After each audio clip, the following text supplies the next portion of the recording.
The entire team at Emsolation want to acknowledge that we are gathered on the traditional lands of the Wurundjeri people. We want to recognise that we are recording and telling our stories on the stolen land of our country's first storytellers. We wish to pay our respects to all Wurundjeri elders and ancestors, and to extend that respect to any First Nations peoples who listen to Emsolation. We recognise Aboriginal and Torres Strait Islander peoples' continued connection to the land and waters of this country, and acknowledge that sovereignty was never ceded. Always was, always will be. Emsolation. And I'm like, holy, I got up so fast, I farted. She did. And Michael Lucas. And then I heard this. Jella! It's really sad! This is She Emsolation. also gave me a lot of Finnegan back in the day. It's amazing that I'm here. Oh, I used to chug Finnegan with a bottle top on it.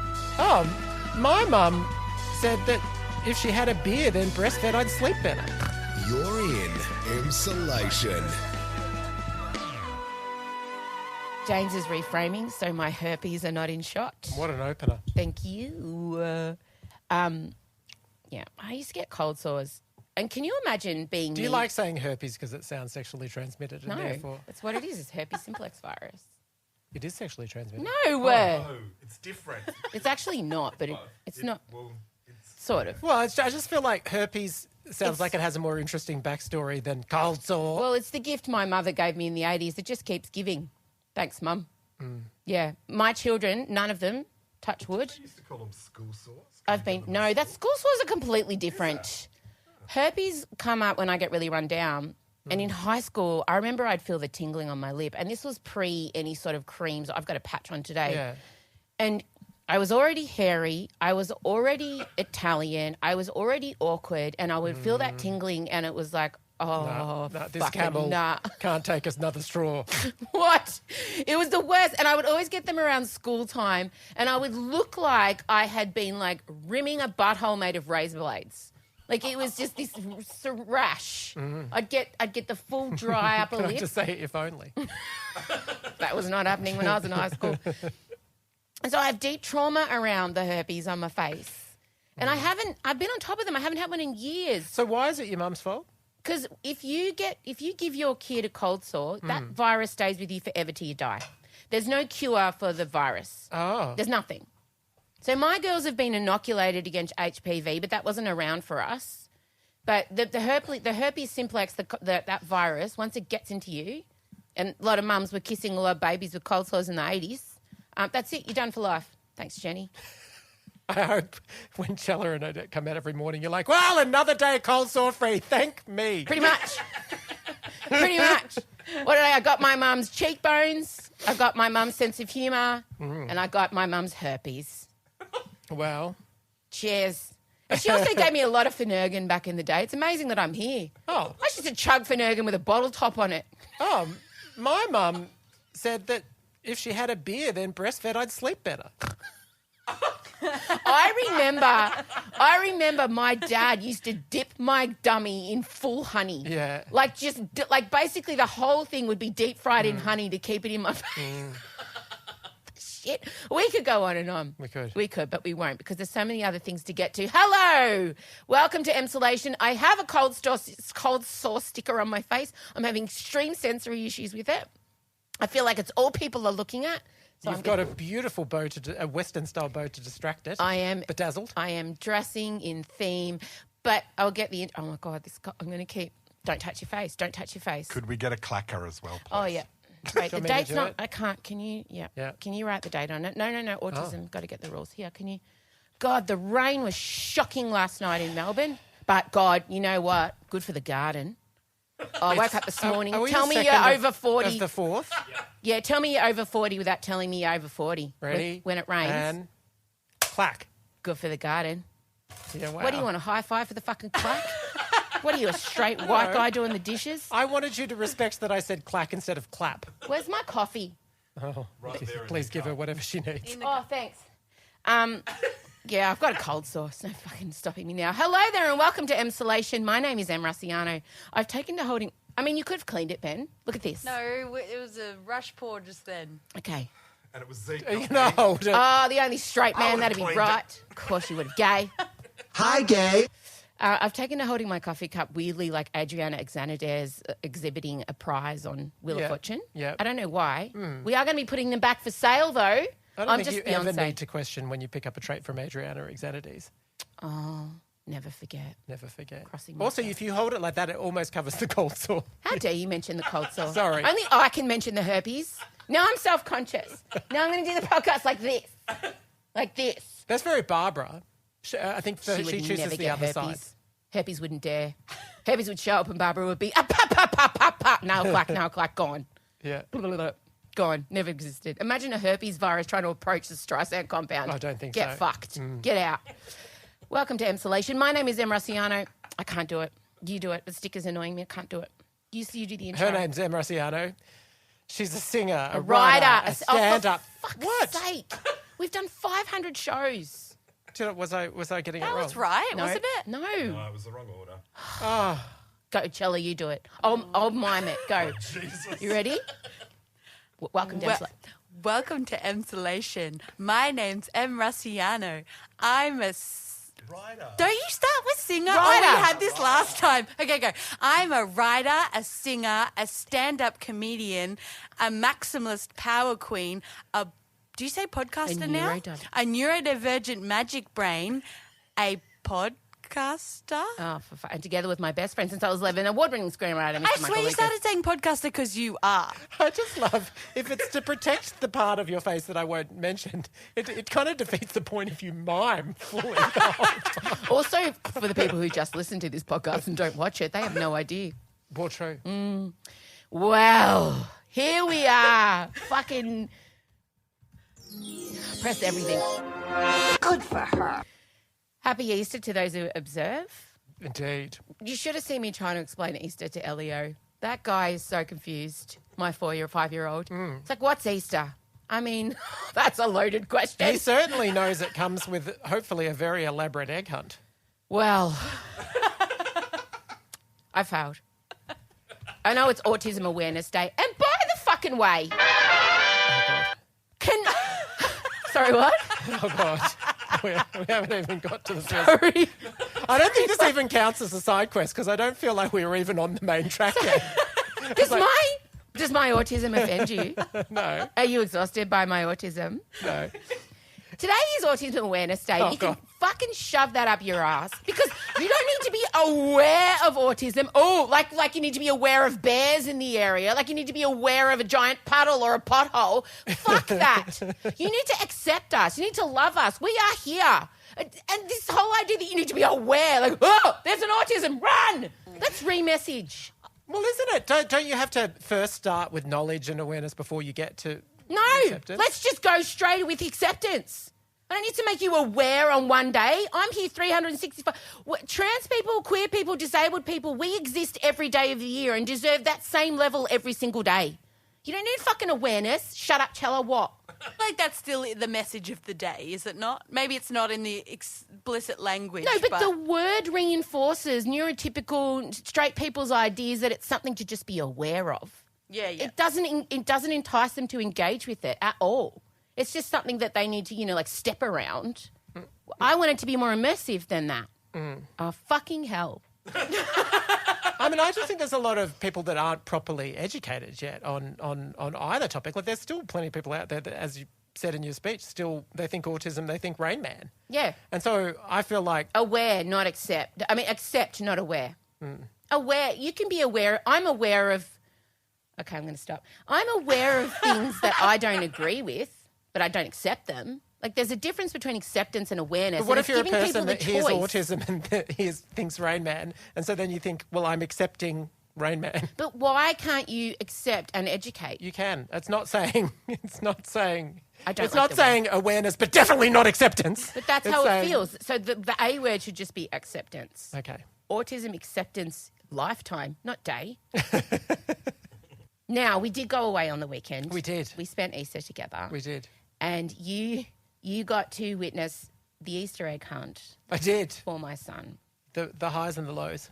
First of all, the place we stayed at, I left my first ever negative Airbnb review. I knew it was coming. And I was very nervous doing it because, it's reciprocal reviews. You just everybody gives everybody 5 stars.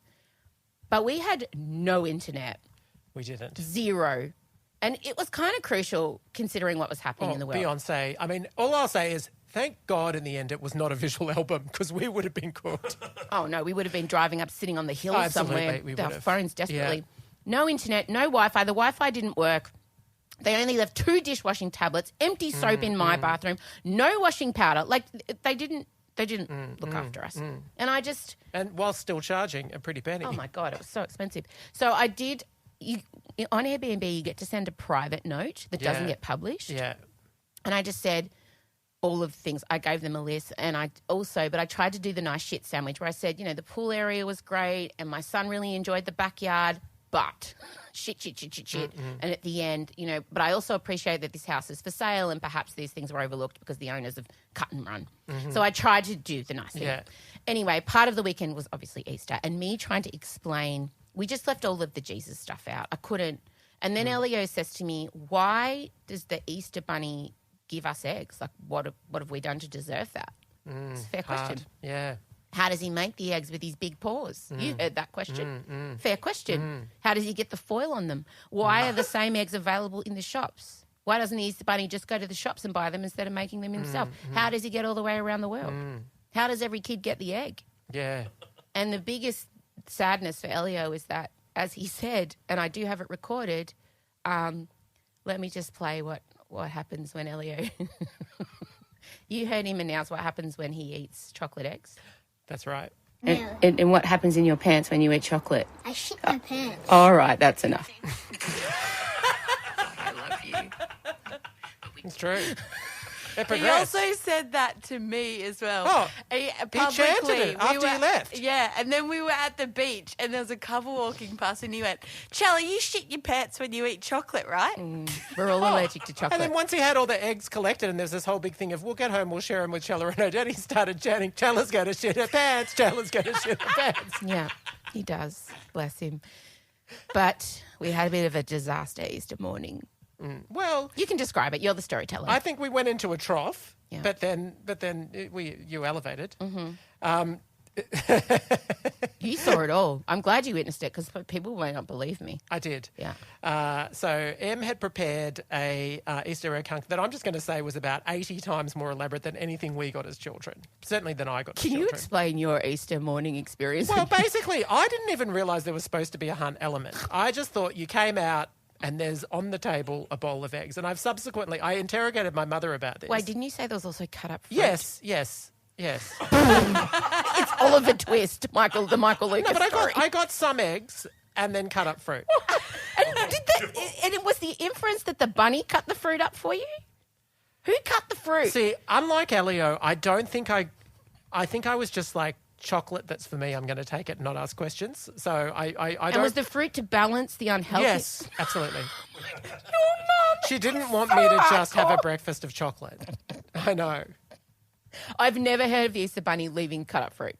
No. It's like it was a test. Oh, Which one no, are you going I to choose? think the cut up fruit was very much like, we'll just back this chocolate with this, and I've got it here right away. Okay, great. But yeah, never a hunt element or anything like that. But then subsequently I found out it's because our lives were dictated by the movements of our dogs, and obviously dogs can't have chocolate. So she couldn't, considering they could go inside, outside, whenever they wanted at any time, she could never do a hunt situation because of protecting the dogs. So I just never knew it happened until I remember, like at Kinder, they would sometimes do hunts. So I set up the hunt. You did. And there was a lot of eggs. There was a range of eggs. There were the small little eggs. There were the bigger ones. There were the statement eggs. They also came with signs. So the Easter Bunny had left pointers all the way around. But unfortunately, the Easter Bunny didn't really adhere to the pointers, maybe treated them more as decoration rather than direction. That's right. I think First what mistake. happened was, I think that the pointers... Could have been 5 in the morning. The pointers signalled quest. Yeah. And Elio has a heightened sense of quest because he's already like about level 127 on Zelda. So that's basically where his expectations are. So He expected a Lord of the Rings multi-level fantasy 3D immersive experience where he got a shield and a sword at the That's end of right. it. And also, he wants narrative payoffs. What he does not want is a paper arrow that looks like it's going to the front yard, only to be told, "Oh, I don't think the Easter Bunny went over." That was just. It wasn't a navigational arrow I so know, much. but that he didn't appear receptive to Yeah, that. He yeah. just had a lot of anyway. So it started well. It was really good. Like he was following the signs and picking up eggs. Well, no, he actually wasn't. He just wanted to survey at first. You were sort of picking up eggs as he went forward and scoped it all out until he got to the crucial one that sort of pointed to the front yard and then had to be told, "No, I think I only heard the Easter Bunny there." And then there was a reaction. There was Threw quite a himself strong onto the reaction. ground. Threw himself on the ground. Did say the words "worst Easter ever." Yeah. You shouldn't have told me that. You should have. It was too easy. It was Yep. too easy. Yeah. So that's how we started. Yeah. So we ended up, I collected all the eggs in the end. Yep. And then we went inside and we There did, were a lot. It was a a lot. big basket, Yeah. big bag of eggs. yeah, and we divided them into colour Yes. and he sorted them and then he selected who would get what. Yep. There's a lot of shitting pants talk. Yep. But I think we did rally in the end. Yeah. No question. Yeah. Yeah. I mean, there was no beach that day, which was a shame. You just went straight home. We had to go home after the exhaustion of the hunt. But what did happen while we were away is the main point of today's episode. Possibly this year. Cowboy Carter, Yeah. Beyonce's Act 2 of a 3-act extravaganza, was unleashed upon the world. And we awoke early Saturday morning and you had already cheated on us. No. Well, I had. Yes, I had. It's Was it fair. Friday morning we awoke? Yes, it was Good Friday. Good Friday. So we 7 had a.m. Reddit had suggested that perhaps if it was midnight wherever Beyonce is, where it comes out, it would be 6 p.m. where we were. So we were caught unawares. I woke up at about 6 o'clock, looked at my phone, and it was like blowing up already. And then I thought, "Oh my God, it's out!" And then I had to check. Like I went on Spotify and I listened to the first track and the Miley Cyrus track and Jolene. And then I heard this. Jella! It's released it! And we had no internet.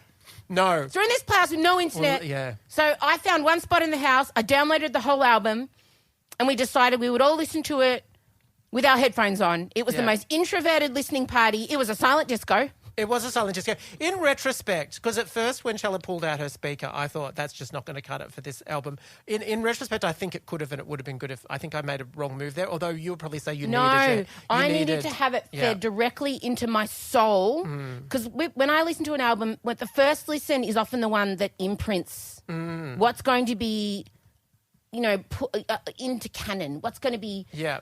the initial foundation, and so I have to have it directly with headphones with nothing else distracting me. Yeah. Because sometimes when I play something on a speaker, it feels wild, untamed, untethered. It's going out into Yeah. the ether. Yeah. It doesn't have the full effect on me. It was an intimate moment for you and Beyonce. Truly. So we're not at Club Renaissance anymore. We're at KNTRY Country. Yeah. Wish she got Willie Nelson to say, "Good on her." A very stoned Yeah. Willie Nelson. Yeah. Like the highest of high. We even heard him puffing And on the Mary Jane. yeah, and he's now doing, I think, a song with Orville Peck. Have you seen that? About gay cowboys. Yes. Willie. Willie's having a renaissance He is. of his own. Now, my favourite track, and I've thought a lot about it, but before we get to that, the opening song, American Requiem, Yeah. co-written and produced by one of my faves, John Baptiste. John Baptiste. Which No, makes... okay, so she's just released the writing credits, which she held off on for a couple of days. Intriguing. This is a point I want to bring up. When artists release albums, Yeah. traditionally you don't know about the writers or the producers. You don't know about the backstage machinations. All the credit just goes to the singer, right? Because she is Beyonce, every Tom, Dick and Harry who contributed... oh, bless you, Sorry. babes. Every Tom, Dick and Harry who may have contributed one tiny thing or maybe an entire song is now running to stand in the reflective glow of Beyonce. Of course. I wrote this verse. I Yes. did this bit of instrument. And I wonder if it's pissing her off. I wonder if she's like, is it taking away from the whole mystique of the whole achievement that the public generally attribute to just the artist?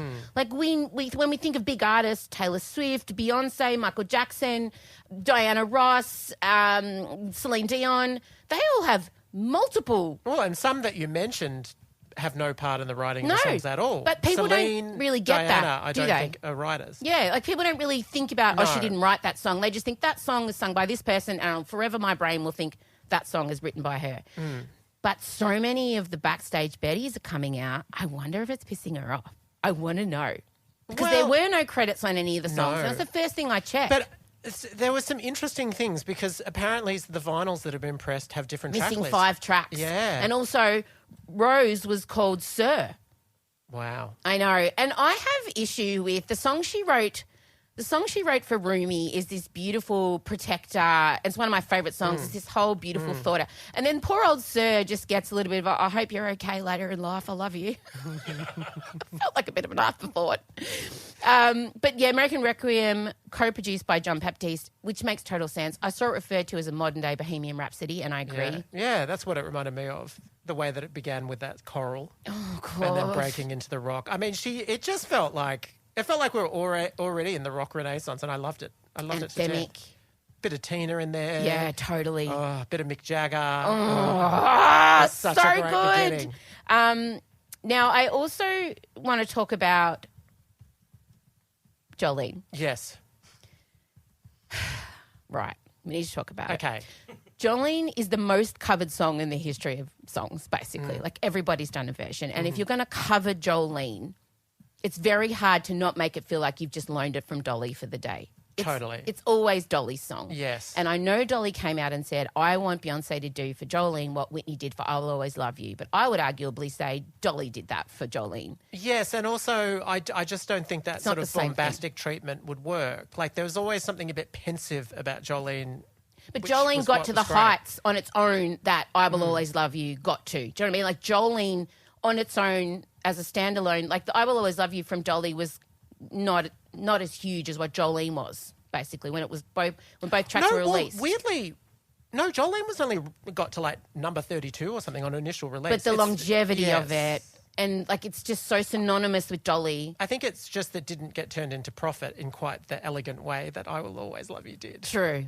But while I appreciate the reframing of the singer taking her power back from Jolene, and rather than beseeching her not to take her man, she tells her not to take her man. She warns her. She warns her. Just lots of warnings. It's almost a threat. She's got a shotgun on her seat and a Bible on her dash. And it brings in the dude at the end. Correct. Presented with a chorus. And well, the dude is there at the beginning, which is Jay-Z just going, Jolene! Which my husband wanders around saying all the time now. But then at the end, it's a full chorus. Yes, which I loved. I'm a stand by her, she a stand by me. Yeah. Okay. So, yeah. I mean, look.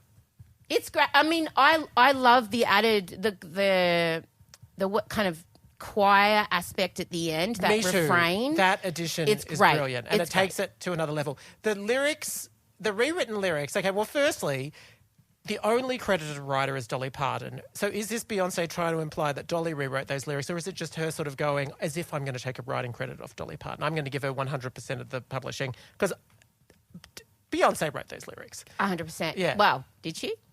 We will Well, never that know. whole- Maybe Dolly did. I don't see Dolly writing, what was it? I'm a Creole banshee bitch from Louisiana.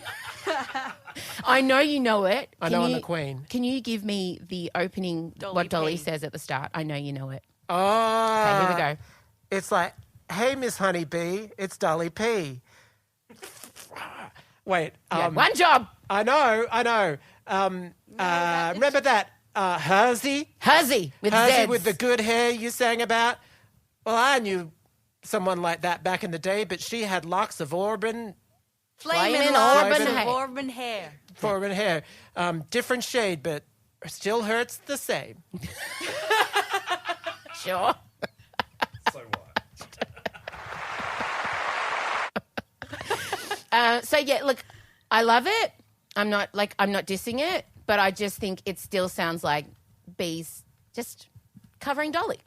I don't think she made it her own. And also, I still feel like, although I appreciate that now it's an assertive encounter, my question is, why aren't you speaking to the dude? He's the one. Why is he off the hook in this situation? I know, but now it's like we're going to physically threaten Jolene. and poor Speak to Jolene. your husband. Poor Jolene's waking up 50 years after the last time she's been dragged. Going, yeah. oh, for fuck's sake, not again. Here we go. This poor woman, this poor person, what should she be in her 80s now? I don't think Beyonce should throw her hip out. It wouldn't be a fair fight. B versus Jolene now. That's right. Full credit to Jolene, though. She's still on the hunt. Totally. Blackbird. Fucking poignant. Heaven. So Paul McCartney obviously wrote it for the Little Rock Nine. In 1954, the United States Supreme Court ruled that segregated schools were illegal. Yeah. And the case was Brown versus the Board of Education, and it was iconic because it did kind of signal the start of the desegregation of American schools. And 9 black students tried to attend school. They became famously referred to as the Little Rock Nine because the National Guard were called to stop them going to school. The community tried to stop them going to school, and they kept showing up. And Paul McCartney was so moved by this that he wrote Blackbird. And for her to have, and I've got the name of the artist, she's got Tanner, Adele, Brittany Spencer, Raina Roberts, and Tiara Kennedy, who are all young black female country artists. And it's an extremely faithful cover of it too. It's perfect. And it's almost like he wrote that song for Beyonce, and she is. I got really teary listening to it, knowing the history of the song, knowing what those 9 black high school students went through, and what motivated Paul to write it. And I imagine when he got the call, it would have just felt like full circle. This is the whole point. So many decades later. And for her to bring in those girls on the track. It was like it's beautiful. She's fucking so smart. She's so smart. She's so smart. All right. So good. Okay. Miley. Yeah. Let's talk Miley. Or do you want Bodyguard first? What do you want to go next? No, where do you Miley? Yes. So after all that speculation, which we were a part of. I don't think it was unfounded. No. So the speculation was intense that she was going to duet again with Lady Gaga. Weren't we going to do this breakdown in Extra? Of all the... Yeah, well... This isn't all the songs, though. This is just a choice few. Okay, go, continue. We are going to break down every track in Extra. Okay. Yeah. Okay. Turns out, not so much. No. Having said that, the subject matter of the song is very clearly them sort of doing a riff on Thelma and Louise. Beyonce has said that she was inspired by a lot of Western movies, and clearly it's about 2 female outlaws who are going to ride together till the end of time. And some might have thought a natural opportunity for her to do another duet with Gaga, considering that is how Telephone ended quite famously. And we got a to be continued. We did. But... And on Super Bowl day, remember, Gaga put up 2 fingers. They were wearing matching outfits. They were driving around the same Tesla tank things. It was weird. I know. I went to a dark place because apparently there's a lot of talk now that that was the most recently recorded track post-Grammys. So I went to a place of thinking, did she record it with Gaga and then see Miley at the Grammys? Thought, actually, let's re-record. But I don't think so. Miley is a credited writer on it as well. Okay, sure. But it could have just been because she did a bit of or something like that. That's all you need to be a writer. That's right. Just a yeah. Well, it's true. I know. But either way, it's Miley now. And I never would have thought of the 2 of them duetting together. Wouldn't have thought of how their voices sounded, but turns out amazing. They sound amazing. Miley provides the bedrock and Beyonce dances around it. And there's no point in having 2 trilly voices going off. No. You need that kind of earthing and gravitas, which Miley provides. But on the day of release, Gaga puts up this strange Instagram post basically saying, I love my life, everything's perfect, I'm making this movie, I'm making the best music ever, I'm in love with my boyfriend, I love my family. And the subtext to me was, I don't fucking care that I'm not on Cowboy Carter, stop tagging me in things. It felt very, guys, I'm fine. I'm fine. I'm fine. That's how that post felt. Yeah. It was just a day. Lizzo also posted that she's quitting. That's it was right. a weird... Well, now she's like, posting her fashion range. That's not her, it's her team. Okay. I feel like that should have been, like all pop queens should have just bowed down to the leader and allowed her at least 24 hours of... Also, Megan Thee Stallion's post. Oh, yeah. Megan Thee Stallion just put... Actually, I didn't mind that. I didn't mind it, but I feel like we should... like the caption She didn't even address it at all. She was there in full cowboy kit but didn't say anything about Beyonce's album in the caption. Just a photo shoot of her in cowboy outfits with no explanation. Oh, I would have liked a little Cowboy Carter mention. But does that say to you We maybe know she... they're allied. Over 100 tracks were recorded. Totally. Only Oh. 27 made the cut. Yeah, you can I believe wonder if Gaga and Megan and Yeah. maybe Lizzo, I don't know, are on the cutting room floor. Who knows? Who knows? I want to know where those tracks are. I would love it. We'll get them. I'm sure Beyonce, I mean, we know Prince had his vault. Beyonce would be far Dolly more has a organised than vault that, too. Does she? Good. Yeah. Oh, yeah, Beyonce will have a vault. I love that. I think all in all, and we will be doing an extensive track breakdown. What we learnt from this album is that she came out and said, this is not a country album, this is a Beyonce album. Now, we know that this was, she had a really rough time at the CMAs in 2016 when the Chicks and Her did Daddy Lessons. And this album doesn't feel like a fuck you to country music. It feels like I'll show you. I'll show you why. Because, and it takes it really, it takes it to the blues roots. It takes it to the string instruments. It feels like it's not just that, it's not white country. It's the roots of country. It's where she's saying to them, you motherfuckers, we invented this. And I'm going to take you to the fucking soul. And the swamp stomping that goes on is so fucking good. But then also she's certainly not restricted to just a traditional country sound. Well, because she goes into opera, the stanza. rapping. Yeah, Caro mio bien. She sings in fucking Italian in the middle of Daughter, which is like a cowgirl revenge track, which I love. Your blood smeared on my custom couture. What a line. I love to imagine Beyonce just kicking in the saloon doors with her fucking boots and her chicks behind her. I love it. And I just think, going into that opera, into that stanza is just a big, I can't sing. Okay, let me just fucking give you an aria. It's nuts. I mean, it did feel, I love the sense of, I can do country if I want to. I can do anything if I want to. Absolutely. And the other thing, I mean, Yaga's probably my second favourite track. And everybody, this is so hilarious. All these people are like, this album, it sounds so great. It sounds so it's so like you're there. Yeah, dickheads, because she's using real instruments. And she very specifically said in her press release, and I've got it here, the joy of creating music, there is no rules. The more I see the world evolving, the more I felt a deeper connection to purity. With artificial intelligence and digital filters and programming, I wanted to go back to real instruments. Yeah. So it's a bit of a fuck you to AI and the generation of musicians who think they can just make a 2-minute TikTok song. Beyonce's got a full fucking orchestra around her, and that's why people like the songs. And having said that, it's still going to kill on TikTok. Already has. Totally. But people are listening to this and liking it because she's used real instruments and real musicians. And did you see that biggest streaming day of the year and also in terms of female albums, obviously Taylor is lapping everyone at the moment, but on the first day it got twice the listens than Renaissance 1 got. So she's having such a surge in her, I'm going to say mid-40s, declared early 40s. Yeah. It's incredible. It's so great. Do you think it's the best? Some people have posited, is this the best 4-album run that in pop history? But you would say, because you love 4.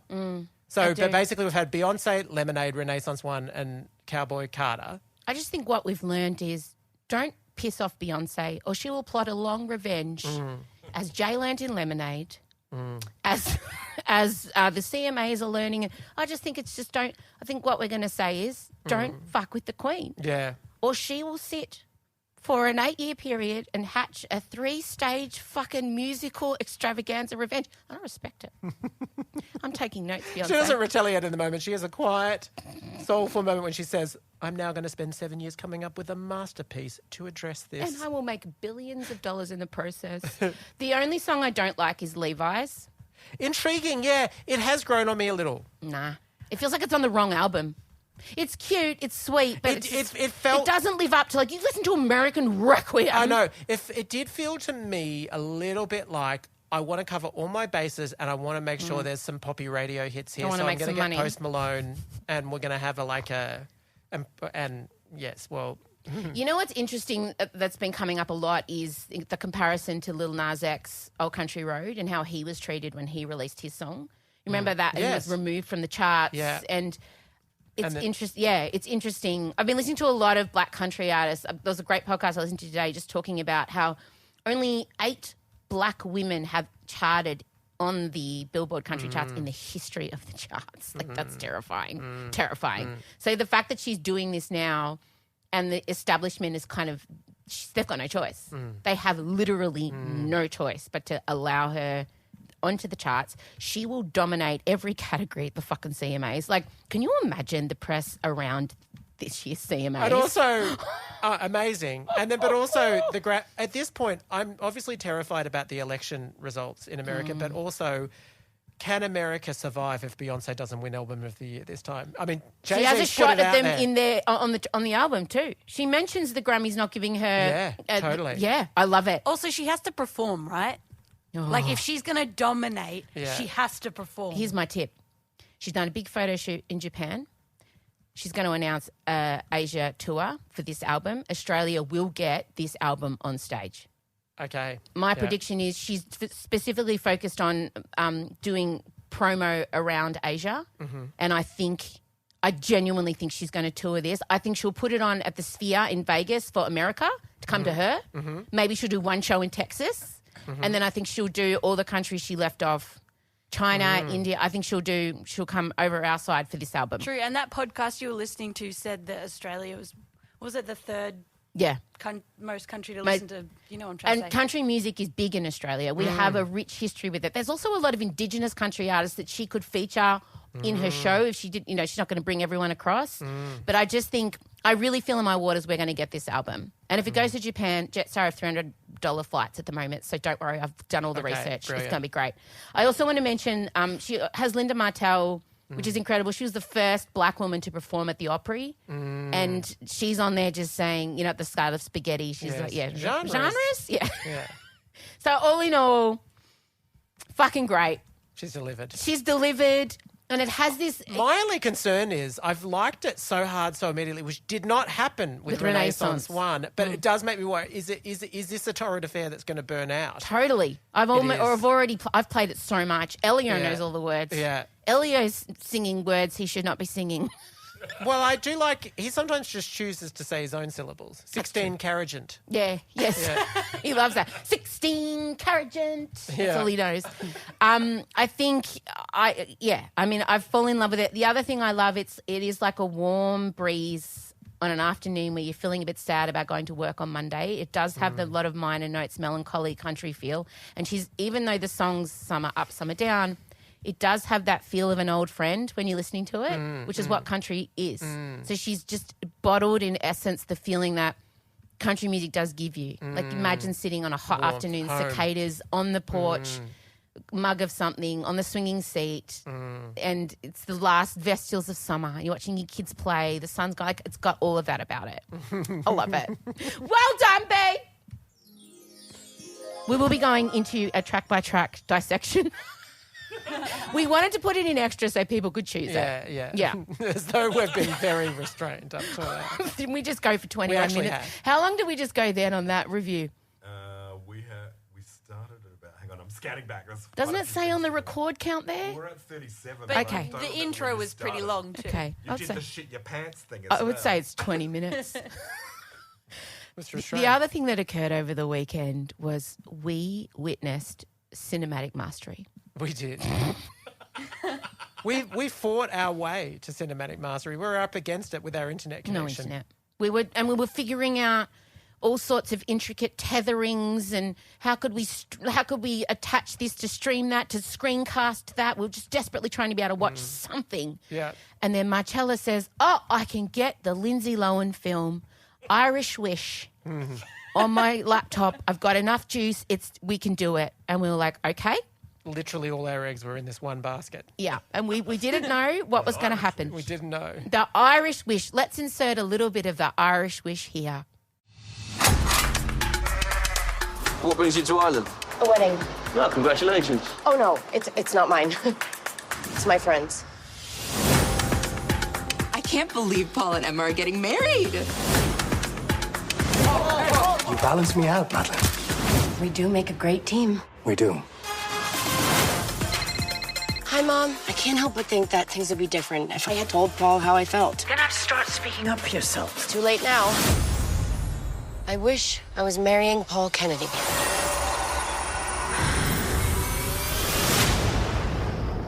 What the? Oh, Paul? So as we've seen, the story revolves around Lindsay's character, Maddie, Yeah. Maddie is a very believable book editor Of course she is. and writer.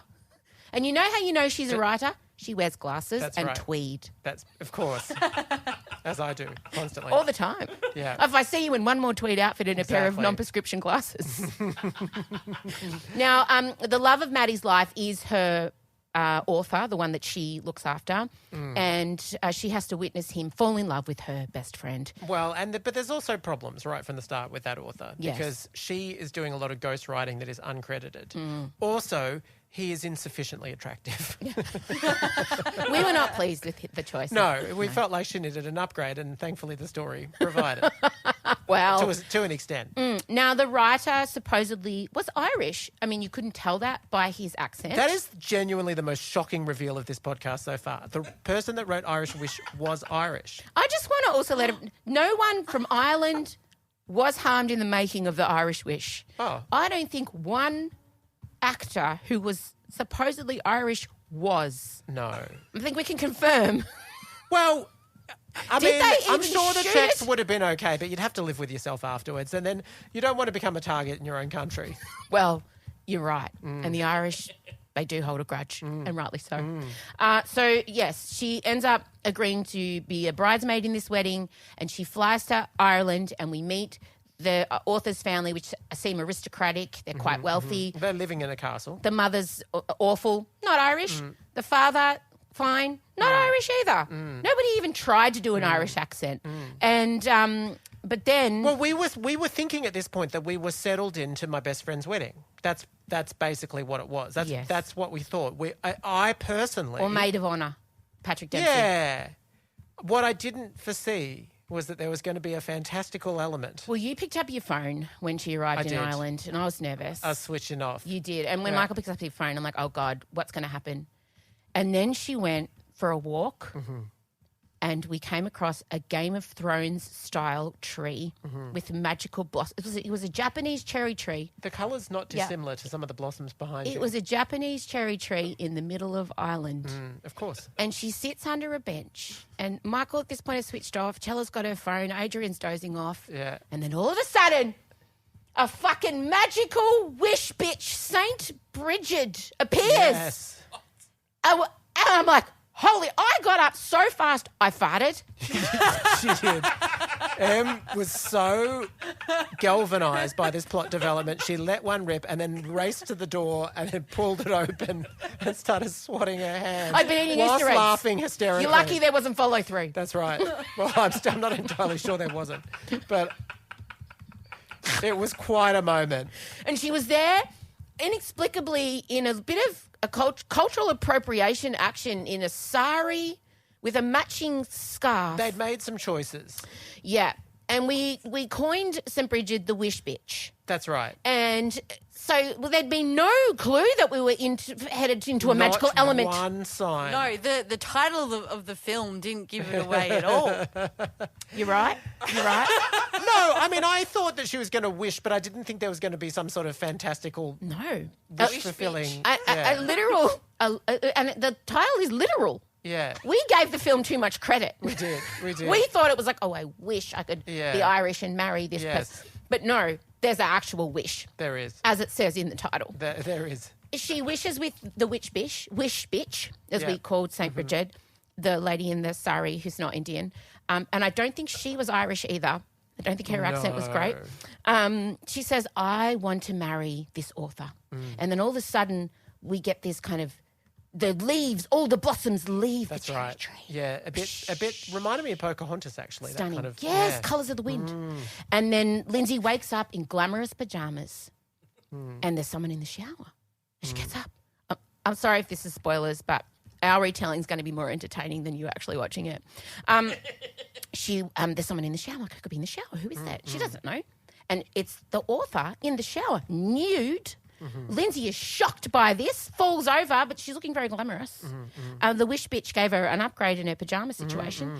And he thinks that he is now engaged to her. That's right. And that they're on the brink of the wedding. And in fact, they're all in Ireland for her wedding to him. I have to say, it takes Lindsay an awfully long time to come to terms with this or to even understand it properly. To say that the audience gets a bit ahead of her. It's like, you literally wished for this and you're in a movie.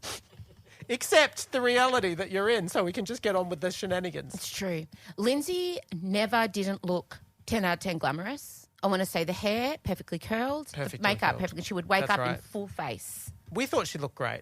We had some suspicions that she might have been pregnant. Oh, yeah, because she was pregnant. I think she was pregnant around the time of this. And so we get to see her kind of figure out very slowly that her wish has come true. Yeah. And she's about to marry this horrible author. And her best friend is kind of also best friend shit bitch. The best friend's, even in alternative world, Wishland, she's trying to steal That's the right. boyfriend. She's a bit of a Jolene. And on the day of the wedding day, actually breaks down and says, I actually love him. And we're all sitting there going, bitch, she's your best friend standing there in her gown, day of days. That's right. But all the while this is going on, Yeah. she meets a handsome photographer. That's right. Also not Irish. Nature photographer, but maybe he will photograph weddings. Just this once. I thought he was the guy from the OC, but then realised no.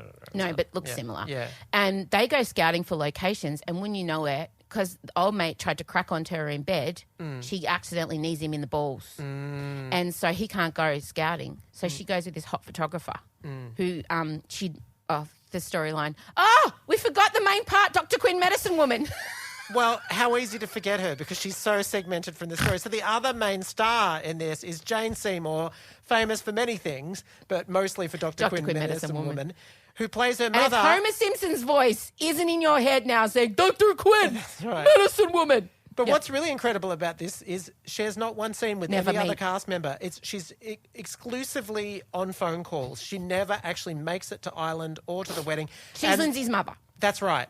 And she's constantly, we track her from her teaching position. We only know that because they show a fancy building and you hear a bell. And she tries to go to the airport and then there's some The sort Wish of... Bitch turns up. That's right. The Wish Bitch turns out to be a bit of a pesky leprechaun causing issues. The Wish Yeah. Bitch got 2 outfits. When she's pulling pranks, she had some kind of weird Susie Quant Paisley Messina number going on. And then, but then sometimes she'd go back to the other sari, and the timeline didn't match for the outfit changes. But we just don't worry about it. Don't worry about it. But 100%, it was very, very clear to me after my years of television production that Jane Seymour had clearly said, look, I'll do it, but I'm only giving you one day. Because I'm very used to when you're trying to appeal to cast to come in, sometimes part of the deal is you need to shoot me out. And, you hope that you might get a few weeks so you can have them interacting with the other cast. But I feel like Jane, she was very... and I would love to know how much she got for the clearly only one day. Let's just say the airport... Yeah, they shot her in an office in an airport. And we think it was the same building. Pretty much. We think we think there was shared walls. Yeah. And also, the Wish Bitch just tripped her. And then she ends up she was in a hospital. Oh, that's right. Which also shot looked in the like same the building. airport. Yeah. The hospital, the airport, and the school, interchangeable. I respect it. We had a season of Offspring where Deborah Melman was shooting the Sapphires. Could only give us a couple of days, and my God, how we made that stretch. You would not believe. Yeah, but they were all ended up in the same room at some point. They did. The But this fact was that next Dr. level. Quinn and Lindsay never actually shared a scene is wild. I think my suspicion is, oh, look, I'll do it, but I've got one day in August. And so they're like, we've wrapped by then. Oh, fine. We'll just make it work somehow. my God. That is really what I think Well, it's a happened. testament to Lindsay's incredible acting, isn't it? And the film is #1 on Netflix. It so is. Look, I'm just going to say, Lindsay's not bad in it. She's No, not good. She's but a screwball heroine comedic actress. It does make me a bit sad that she is a capable actor and Freaky Friday's being remade. deserves more than this, although I'm sure she made bank. Of course. No, it was exactly what we wanted. It was fucking terrible and amazing. And anytime the Wish Bitch showed up, she would do this mysterious spin and find a wall to hide behind. It Wish did. I Bitch know. fella. It made some of Endora's reaction shots in Bewitched look like subtle nuance. Just subtle. Yeah, it was amazing. And looking over the glasses, remember that? Oh, imagine Endora played by a drag queen. Dressed as an Indian woman, but she's meant to be Irish. And you're there with the Wish Bitch, St. Bridget. And do you remember there was a scene where she's a stained glass window and she right. winks? That's right. Oh, my God. It's so terrible. Also, we get no romance. It's like Lindsay had in her contract, I will not be touching anyone. Yeah, there wasn't even a kiss, was there? One Was there a weird kiss Yeah, with that right. pan, the Okay, 360 pan they did around them. Yeah. And there was an incredible development where you wouldn't hear about it. A tree fell over. Lindsay gets stuck for 24 hours, can't get onto anyone. Nobody seemed to give a fuck. She rolls into the wedding rehearsal and the best friends stepped in for her. Surprise, surprise. What a treacherous bitch. And nobody's like, oh, my God, you'd gone off with a strange man. We didn't hear from you for 24 hours. There was a horrible storm. Nobody's like, thank God. Nobody called the police. I would expect you to pick a very glamorous photo of me by then and it would be on every news channel. That's right. But no one batted an eyelid. No. She just walks in. And Some also, might say it was convenient. The terrible boots they had her in. Oh, the wardrobing. Holy fuck. There's some choices. Also, the sequence. In case you weren't sure they're in Ireland, everybody wore check, plaid, quilt. Oh, it's a bit of Beyonce in there. In case you weren't sure they were in Ireland, of course, there's an obligatory scene where they go to the pub and she has a Guinness, and then does a bit of a jig just like Rose in Titanic. So much just like Rose in Titanic, you could predict every line of dialogue. It was amazing. So you've got everything. You do. Everything you could possibly We were so want. satisfied, though. It was absolutely what we were looking. Our dodgy internet connection. Occasionally, it lost a bit of resolution. It didn't matter. Didn't matter. It was glorious. Because we could see the wardrobing choices were wild. I couldn't get over them. And the way the church was dressed like a velvet vagina as well. Oh, my God. The whole thing was amazing. Please watch it so you understand. Or don't. You've probably gotten everything you need from us. The best review, like you might have seen some recent Lindsay Lohan films or just Netflix films in general, which are just bad. But what you need is something that's so bad it's good. And I feel like this was firmly in that category. Agreed. It transcended just mediocre. Yeah. And truly, when the Wish Bish came in, oh my God, we entered burlesque deeply territory, satisfying, hilarious, so bad it's good territory. And I respected it so much. Yep. The Wish Bitch, 10 out of 10. And as we said, very niche Halloween costume that I will be taking the challenge up of. All right, we've harped on enough. My God, we've only got two topics away. This and Elio's disastrous Easter egg hunt. Coming up in the sealed section, we will be doing an exhaustive track-by-track discussion of Beyonce's Cowboy Carter album. Marchella will be joining in. You can only access that. Some people might be saying to themselves, "Thank God that is behind a paywall. I can't access." Well, they're not an Emsolator. There, I said it. Oh, God. If you want to hear us, you need to subscribe to Emsolation Extra. Otherwise, we'll catch you next week. Oh, there'll be a special episode going out this afternoon, free for all. My chat with comedian Lizzie, who she's a fucking delight. She's so funny. She's the best. I love her. She's, I presume, here for the Comedy Festival? Here for Comedy Festival. Her show, Who's That Girl, named after the Eve song, Who's That Girl? Well, yeah, already as in. a Madonna fan, I've just died. Oh, but, sorry. Okay. You know what I mean. So go check her show out. But also this afternoon we'll be dropping the conversation for you all to listen to. It went out first on Extra this week, though. So again, another reason to subscribe. You get all the good stuff first. Bye. Bye.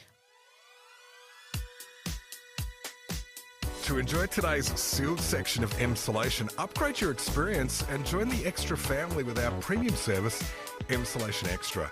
You get 2 bonus episodes direct to your favourite podcast app every week in an exclusive feed, as well as an Ask Me Anything where Em and Michael answer your questions. There's over 70 other episodes awaiting you already, plus you'll also get Instagram close friends access, ticket pre-sales, merch discounts, and heaps more.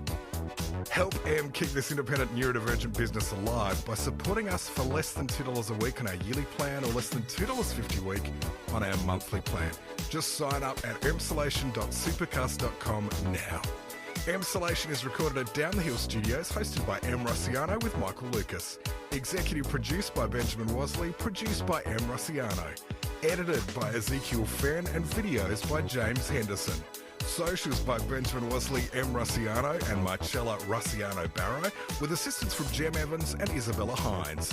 Follow us on Instagram at Emsolation Podcast, or you'll find a link in our bio so you can sign up for our weekly newsletter, join other Emsolators of the Emsolation Group on Facebook, follow our YouTube and TikTok channels, and so much more. Help us out by sharing Emsolation with your friends, give us a 5-star rating, and make sure you're following us by hitting the follow button on your favourite podcast app. Thanks for listening and or watching this week's episode, and we can't wait to chat with you again soon.